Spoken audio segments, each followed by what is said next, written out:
Os pais da igreja, então, têm que ser deixados nos seus devidos lugares, ser respeitado o seu contexto, ser respeitada a sua cultura, a sua mentalidade e a sua teologia.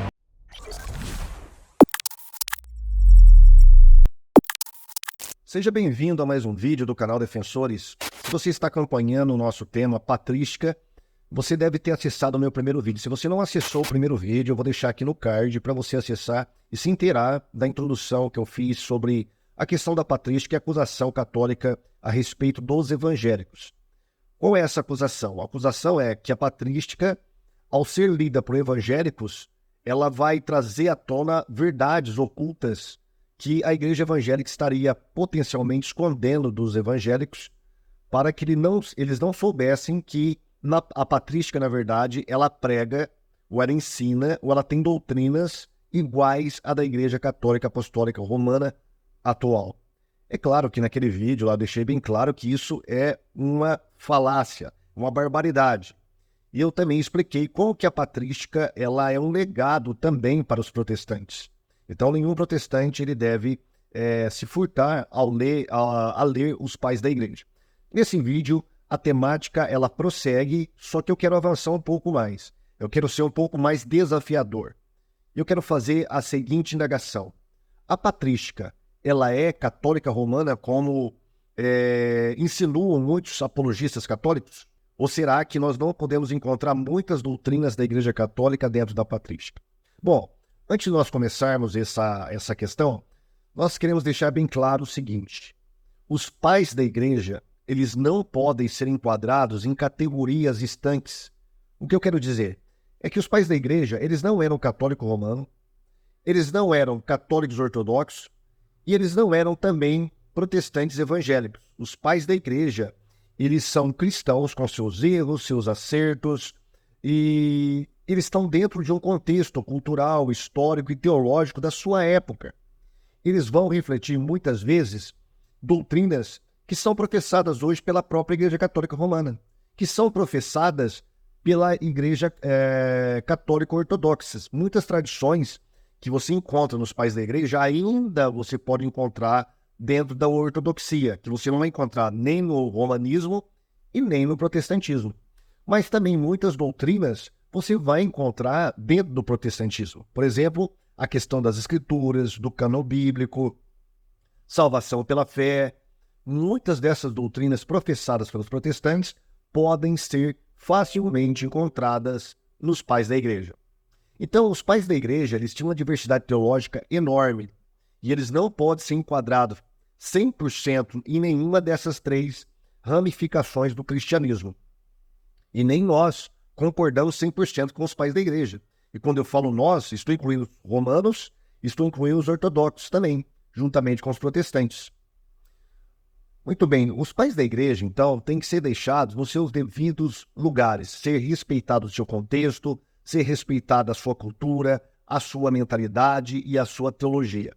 Então, é muito mais honesto e sério você fazer um estudo dos pais da igreja, levando em consideração todas essas questões. E não ficar puxando cinza para sua sardinha, né? Dizendo que os pais da igreja são católicos romanos, que um evangélico, ao entrar em contato com a literatura patrística, ele vai se tornar automaticamente um católico romano. Isso é um absurdo, isso é uma falácia, isso é uma bizarrice. Nenhuma pessoa séria, um estudioso sério da história da igreja, vai acreditar nessa balela. Mas os católicos, eles fazem uma pergunta bem capciosa para nós. Aonde estava a sua igreja antes de Lutero? Aonde estavam os reformadores antes de Lutero? Porque a nossa igreja católica apostólica romana, nós podemos encontrá-la durante séculos na literatura dos pais da igreja. Nada mais longe da verdade. Uma resposta que eu poderia dar é o seguinte: olha, antes de Lutero, onde estavam os protestantes? Estavam sendo mortos pela Inquisição, pela chamada Santa Inquisição. Por quê? Porque você não podia erguer a sua voz, contradizer os dogmas católicos, mesmo que a igreja estava indo para o buraco.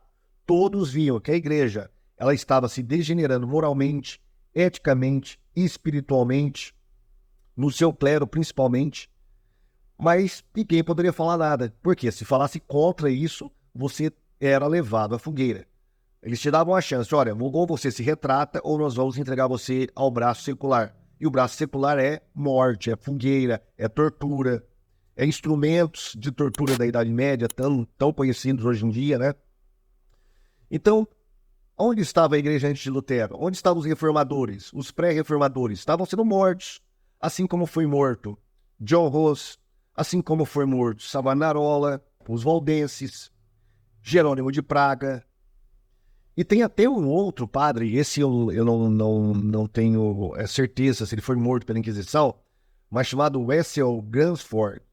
Ele tinha as mesmas ideias, junto com esses outros, Wycliffe, John Hus, Savonarola, Jerônimo de Praga. Eles tinham praticamente as mesmas ideias que, séculos depois, foram sendo ensinadas pelos reformadores Martinho Lutero, Calvino, Zwinglio e outros reformadores. Então nós tínhamos várias pessoas que chamadas pré-reformadoras antes de Martinho Lutero, mas infelizmente a maioria foi morta por causa da Santa Inquisição, por causa do autoritarismo, do totalitarismo do catolicismo romano que imperava na Idade Média. Mas veja bem, essa pergunta ela também é capciosa no seguinte sentido.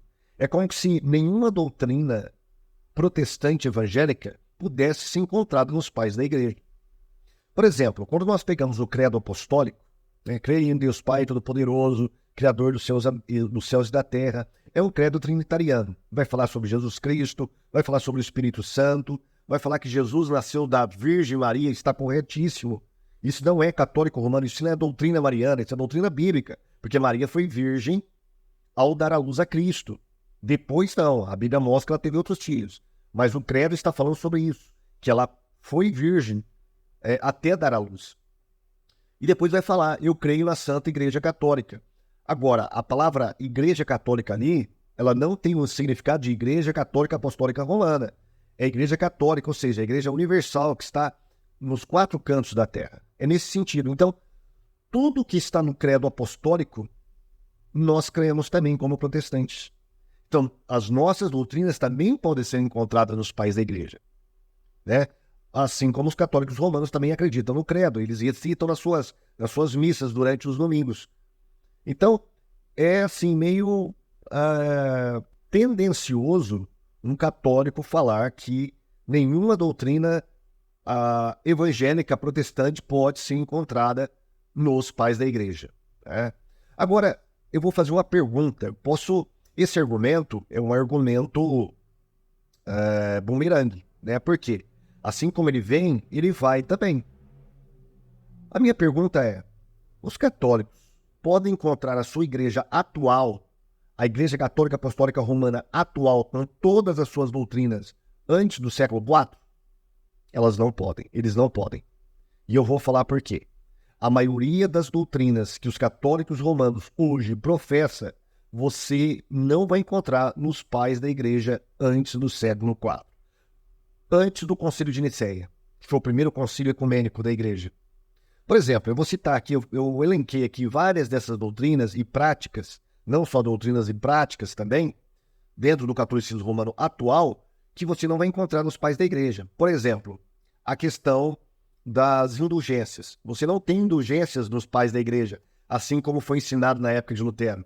Olha, a igreja ela tem um tesouro de méritos, que são as virtudes dos santos que ficam acumulados lá. Então, um padre católico ele pode lançar mão dessas virtudes espirituais, desse tesouro espiritual, para poder, entre aspas, vender para as pessoas em troca do perdão dos pecados. Era basicamente essa doutrina que era ensinada na Idade Média, com a qual Lutero se rebelou.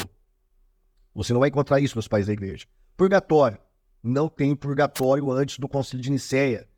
O purgatório ele vai ganhar força, assim com Agostinho. E mesmo Agostinho, ele não bate o martelo, ele não fecha a conta a respeito do purgatório. A transubstanciação, muito menos. Não tem transubstanciação antes de 1200. Não existe essa doutrina de transubstanciação. É claro, os pais da igreja falavam sobre o corpo de Cristo, comer o corpo de Cristo, beber o sangue de Cristo, mas não tem o mesmo significado de transubstanciação.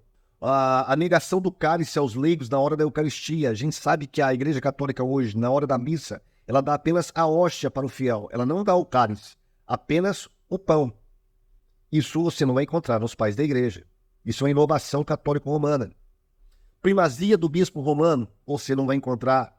Jurisdição universal do bispo de Roma, você não vai encontrar. Infalibilidade papal, muito menos. Isso é coisa muito posterior, é coisa da Idade Média. Os 7 sacramentos, você não vai encontrar. Veneração de imagens, muito menos. Você não tem veneração de imagens, adoração de imagens, como queiram os católicos, que chama o que é, na verdade, uma adoração e chamam de veneração. Você não tem isso antes do século IV. Você vai ter isso depois do século VIII para frente, com o Concílio de Nicéia II. Missa para livrar almas do purgatório, rezar missa para livrar almas do purgatório, você não tem isso nos pais da Igreja. A Mariologia, que é a sua Imaculada Conceição, a Assunção de Maria, Maria como corredentora, advogada dos pecadores, você não vai encontrar isso nos pais da Igreja antes do Concílio de Nicéia. Rosário como meio de graça, isso é um absurdo. Onde está isso em algum pai da Igreja? Se isso você vai encontrar na tardia Idade Média. O celibato dos clérigos, como proibição, você tinha um acordo entre os bispos. Olha, você quiser ser celibatário, isso fica por sua conta, mas não há proibição antes de Nicéia sobre isso. Tá? Havia algumas sugestões de alguns concílios locais, mas não foi acatado no concílio de Nicéia. Mas depois a Igreja Católica coloca essa prática como obrigatória para todos os padres, bispos, cardeais, o que você não encontra nos pais da Igreja. A Inquisição, a ideia de Inquisição, olha que absurda, a ideia de Inquisição, levar e matar pessoas em nome da fé. Cruzadas, você não vai encontrar isso nos pais da Igreja. Livros apócrifos como canônicos, você vai encontrar os livros apócrifos entre os pais da Igreja, mas com apenas uma leitura devocional, e não com a autoridade canônica, como fez a Igreja Católica no Concílio de Trento. Você não tem isso nos pais da Igreja. Batismo infantil, nós não temos batismo infantil como uma doutrina antes de Nicéia. A oração aos santos, nós não temos também nos pais da Igreja antes de Nicéia. Invocação de anjos, o amilenismo, práticas batismais como a preparação antes do batismo de 3 anos, preparação catequética, batismo de pessoas nuas, como fizeram muitos pais da Igreja. A Igreja Católica não segue essas práticas. Renúncia de Satanás na hora do batismo, celebrações eucarísticas depois do batismo com leite e mel, jejuns, orações antes do batismo, confissões de pecados. A Igreja Católica não faz nada disso. Por quê? Ela batiza a criança. E todas essas práticas não é para crianças, são para adultos. E isso você vai encontrar nos pais da Igreja, mas a Igreja Católica não professa nada disso. Então, você percebeu, eu poderia citar outras doutrinas católicas aqui, que eu não me lembro agora, mas existe, que não estava no bojo doutrinário dos pais da Igreja antes de Nicéia. E mesmo assim, a Igreja Católica acredita que os pais da Igreja eram católicos romanos. É claro que isso é uma falácia, tá? Então, os pais da Igreja eram católicos romanos? Não. Os pais da Igreja eram católicos? Eram, assim como os protestantes são católicos também. Ou seja, nós fazemos parte da Igreja Universal, que está espalhada pelos 4 cantos da terra. É a igreja que o Senhor Jesus virá arrebatar naquele grande dia. Ok? Então, nós falamos no primeiro vídeo sobre a questão da patrística dos protestantes, como que a patrística ela é um legado também para a igreja protestante. Neste vídeo nós mostramos que os pais da igreja não eram católicos romanos, porque muitas dessas doutrinas atuais da igreja católica são novidades, são doutrinas novas, você não pode encontrar também nos escritos dos pais da igreja. E no próximo vídeo eu quero falar com vocês sobre algumas orientações que eu quero deixar para aquele evangélico que quer ler os pais da igreja. Você tem que tomar cuidado com algumas coisas. Então, esse será o tema do nosso próximo vídeo, tá bom? Se você gostou, já deixa o seu like aí, se inscreva, divulgue o nosso canal, os nossos vídeos, para que ele possa ter relevância aí na internet e abençoar outras pessoas. Até o próximo vídeo, se assim o Senhor permitir. Até lá. Tchau.